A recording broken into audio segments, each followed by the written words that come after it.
Good morning, everybody.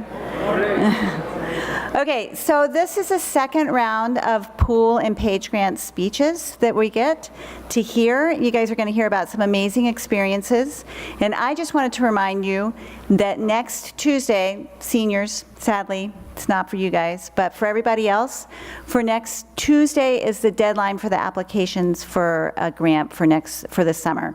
So don't forget. Talk about it with your parents when they're here, and make sure if you have any questions to talk to me, all right? Here's AJ.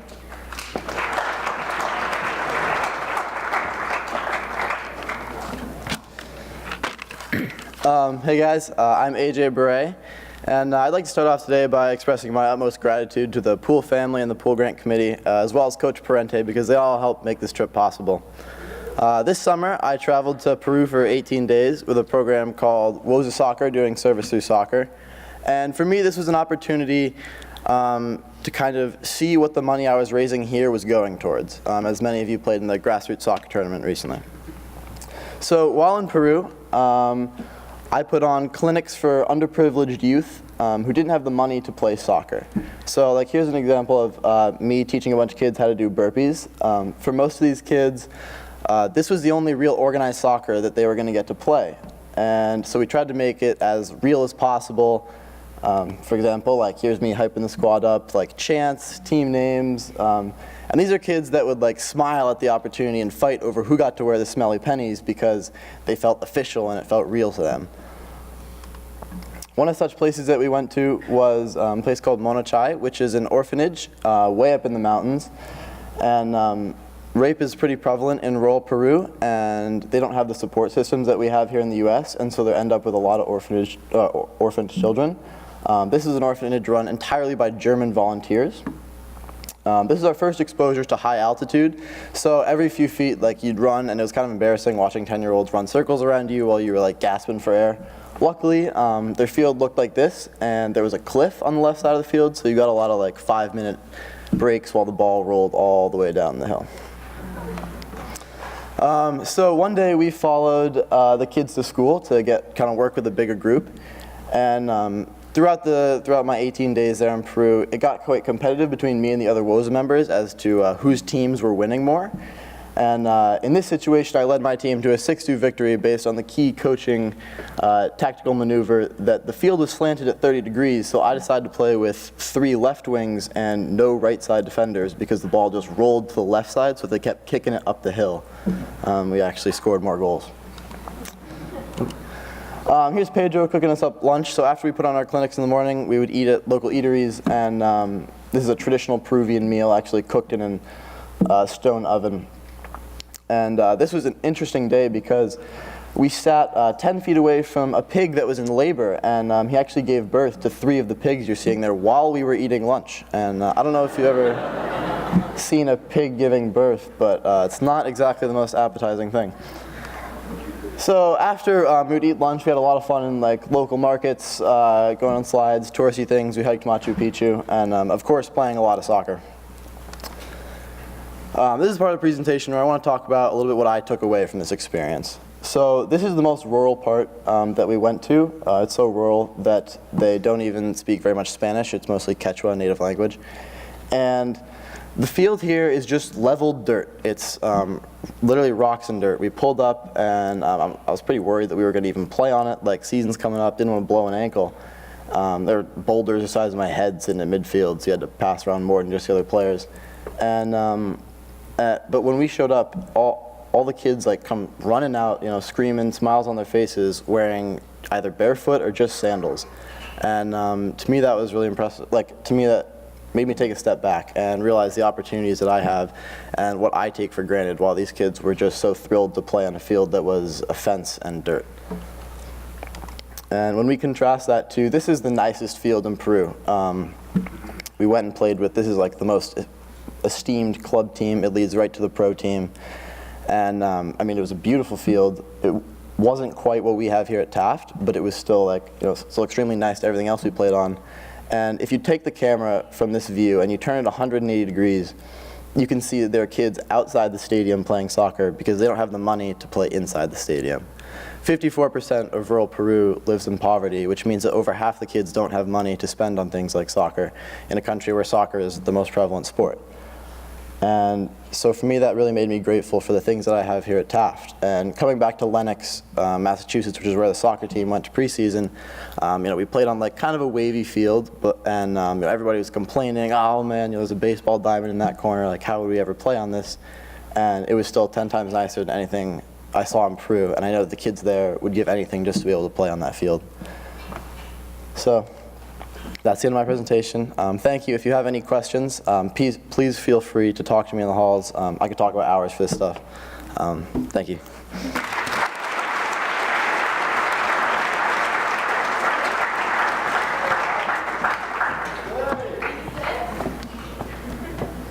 Good morning, everyone. I'm Juste Simanauskaite, and first of all, did you know that there's only 20 days left till spring break and only 100 days left till summer? Yes, that's right. Therefore, today, just like my fellow speakers, I'll offer you an opportunity to live up to our Non-Ut Sibi motto during the summertime. 2 summers in a row, I have been fortunate to receive the Poole grant at Taft. After my sophomore year, I went to volunteer in Costa Rica and teach children English ages 2 to 18 years old. In the summer of 2016, I have embarked on another journey, this time a little closer to home, Portugal.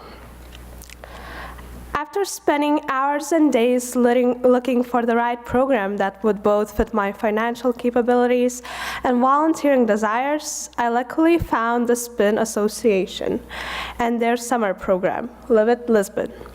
Live It Lisbon is a project that is organized and created by one of the most widely recognized NGOs in Portugal. The office is located in The office in the hostel is located in the neighborhood Barre Cruz, located in the north in Lisbon. It's a disadvantaged, poor, and multicultural area. Many kids and teens are demotivated. They don't believe in their skills, and they're convinced that they cannot change the situation in their place that they live in. A lot of them leave school before graduation, which is one of the main problems of the neighborhood. The volunteer program aims to improve the neighborhood's conditions, for example, by cleaning streets, painting walls, etc., but also by involving local kids in social events, like sport tournaments and language tandems. For 11 days, with 20 volunteers from all around the world, we have tried to make a difference in Barre Cruz neighborhood. Although our primary goal was probably to survive the 99 degrees Fahrenheit sun, we tried to gather our strength, stocked up on an immense amount of water and sunscreen, and worked for a common goal to help the Barre Cruz neighborhood. Our daily routine kicked off at 9 a.m. with some Portuguese coffee and sandwiches. No PB&J or bagels. That's not a thing in Europe. Of course, if you know me, I'm not the type of person who would wake up at 9 or 10 a.m. in the morning. I usually start my day much earlier, at around 7. Even though normal human beings usually use their morning sleep-ins for sleep, one day, as a dedicated cross-country runner, I decided to start off with a run around the neighborhood. To put the situation into perspective, a Lithuanian girl with no knowledge of Portuguese and no coordination in the neighborhood, relying only on her Google Maps, which I thought would work with a GPS only and no data, but I was completely wrong. In short, this was not the best decision I made in my life. 30 minutes later, I was still running. Deep inside, my gut was going crazy. I knew I was lost without service, money, or a language to speak in. The only way out was to call a cab. A very embarrassing moment when you go out for a run and have to come back with a cab. Although none of the drivers knew English, I repeated over and over again, Rua de Rio Tejo, the name of the street that I lived in. I could see some of the cab drivers' lip corners rise up because they were laughing at me, my accent, and this entire situation. Mostly because I was lost only a mile away from the place that I lived in. Nevertheless, after breakfast, and when I came back to my hostel where I lived in, until around 1 p.m., we were working in the neighborhood, painting walls, sweeping streets, and later, after lunch, the volunteers had the chance to either take Portuguese classes or cooking workshops. Of course, because I love cooking and tasting food from all around the world, I chose the second option. Every day we cooked dinner for the rest of the volunteers. The menus ranged from Portuguese, Turkish, to Italian, or even Malaysian. Over those couple of weeks, I truly had the entire world in my plate. 20 volunteers from 17 different countries. Surprisingly, I was one of the youngest ones out there, something I don't really experience at Taft that much. Most of the volunteers were already saying the phrase, back in those days when I was in college, whereas for me, all of it is yet to come.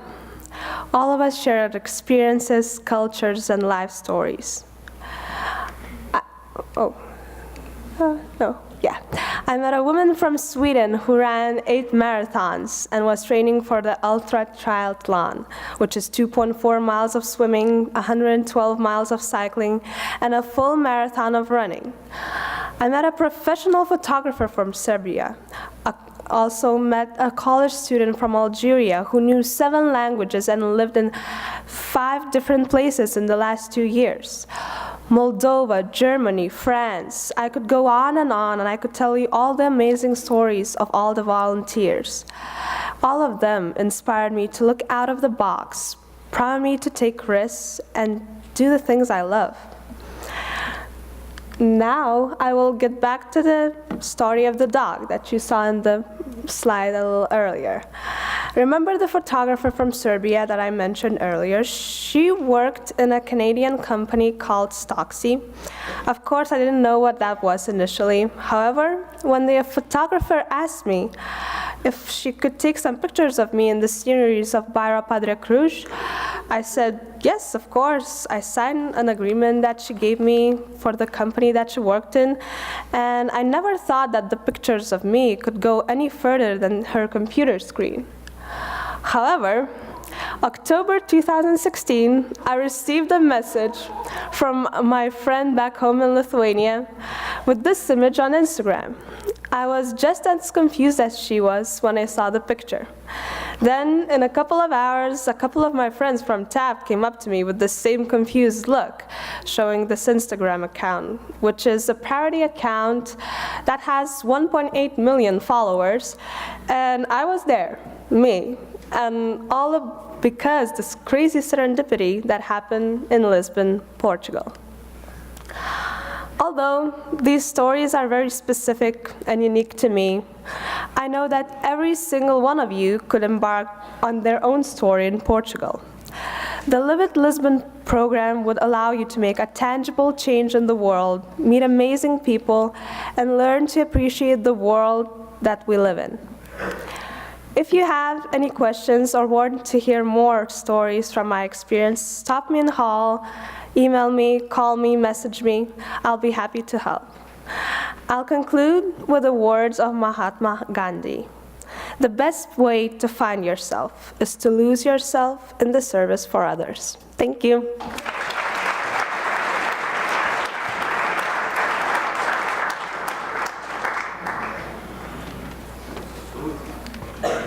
Good morning, everyone. Good morning. My name is Kisielinska, and today I'm going to tell you a little bit about my experience. When I first heard about the Poole grant a year ago, I knew it was a grant I wanted to apply for and hopefully receive. So here I am, a year later, trying to encourage all of you to apply for it. For me, one of the hardest parts was finding a program I wanted to apply for, because there are so many. I knew I wanted to do something water-related and preferably involving animals. So I ended up going to Queensland, Australia to work at the Cairns Turtle Rehabilitation Centre. The beginning wasn't easy. One of my flights got cancelled, and 21 hours spent on the planes resulted in a new level of exhaustion and jet lag. Therefore, I wasn't feeling my best the first day of my volunteering experience. Since CDRC is located on an island, every day I had to arrive at the Reef Fleet Terminal around 7:50 a.m. to get on a ferry. The first morning, I had no idea where the terminal was and how to get there. I assumed that all of my hostel roommates were going to be volunteering too. Thus, I could just ask someone about the directions in the morning and I'll be fine. I couldn't have been more wrong. Turned out none of them were volunteering with me. Luckily, one of the ladies was taking a reef trip that day, so she was walking to the terminal too and helped me find my way around. Once I finally found my ferry, I got to meet the team. All of them were quite intimidating marine biology students, and I was the youngest one with no background in marine biology whatsoever. Great. My first ferry ride wasn't easy either. I'm lucky not to suffer from motion sickness, but it took me some time to adjust to its bumpiness. However, once I regained my usual self without jet lag, everything got better. The rides turned out to be an opportunity to spot whales, and the team turned out to be wonderful, passionate people who I ended up learning a lot from. So what is CDRC, and what exactly do I do there? It is the last part of an injured turtle journey back to the ocean. Sadly enough, all of the turtles I took care of were placed at the center due to human-caused injuries. So I feel like I got to make up for that, in a way. Let me introduce you to a few inhabitants of the center. So this is Rainey. She was a victim of an oil spill. Nellie suffered from a disease causing turtles to grow tumors on their bodies, so they wouldn't be able to see, swim, or eat. She got a vaccine, and as you can see, there are no tumors on her body, so she got better and will soon be released back to the ocean. And then Lou, I think his story is the saddest because he lost his front left flipper when he was entangled in a fishnet. He bit it off to free himself. And he had also lost his back right flipper in unexplained circumstances. But because they're located on the opposite sides of his body, he can still swim and will come back to the ocean soon. So what was my job? One of the main tasks were focused on feeding the turtles and cleaning after them. Because the center is the last stop, as I already said, we just get the turtles to gain some mass, so when they go back to the ocean, they don't starve themselves during the adjustment period. So during a typical day, we follow a set schedule. First, we would replace the dirty filter bags with new ones so that turtles have the clean water coming into their tanks. Then we will briefly net the tanks to remove any dirt accumulated overnight. Next, we would prepare food. As you can see, it's not the most aesthetically pleasing part of the job because most of a turtle's diet consists of fish, prawns, squid, and cuttlefish. It's the one in the top right. I eventually learned to love it, however, and ended up cutting out eyeballs and tentacles for Nellie, as you can see, as she loved them so much, and just seeing the turtles happy and eating and getting better was an amazing reward for the food preparation part. We would then clean up the tanks after the turtle's meal, and that was mostly the end of the day. Once a week, we would move a turtle to a temporary tank, drain its original one, clean it, and refill with fresh water. While that was happening, the turtle would receive a scratch. So you would just take a brush and rub it against the turtle's back to imitate the way they scratch themselves against coral in the ocean. And another thing that I did was helping with tours. Since I volunteered only for 2 weeks, I didn't get to give a tour myself, but I would help with tours by describing my work I was doing or just feeding the turtle during the tour to keep it interesting. Last but not least, I helped with the Eye on the Reef program, which is a reef monitoring program that anyone who passes a test providing their knowledge of fish and coral species on the reef can do. You're expected to measure water temperature and then opacity with a Secchi disc, and then you just go on a 20-30 minute snorkel with a sheet and you count the species you see. Like if you see 2 turtles, you just put 2 bars. And other parts of the sheet were like percentage of type of coral and things like that. So then you would enter the data you collected into a larger database so that the reef monitoring officials have a good estimate of the condition of the reef and its inhabitants. I am really glad I had the opportunity to meet all the amazing people, see a little bit of Australia, and learn so much about the reef and turtles specifically. One of the things I took away from my trip was the amount of impact humans have done on the environment. Even doing casual snorkels, I would encounter images like that to then move to one like this. And what you see is bleached coral, and that's all due to the rise of carbon dioxide levels, causing the rise of carbonic acid, which cause the bleaching of the corals. Yes.